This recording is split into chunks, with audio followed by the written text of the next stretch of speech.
शरद यादव ने इस ट्रेन हादसे पर मरकजी हुकूमत को कसूरवार करार दिया। उन्होंने कहा कि हुकूमत गरीबों के लिए कुछ नहीं कर रही, यही वजह कि हमेशा गरीबों के साथ ही नाइंसाफी होती है।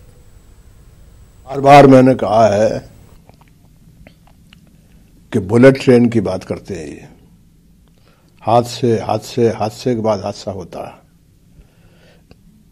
और ये गरीबों का सबसे बड़ा जाने आने का सबसे बड़ा एक साधन है।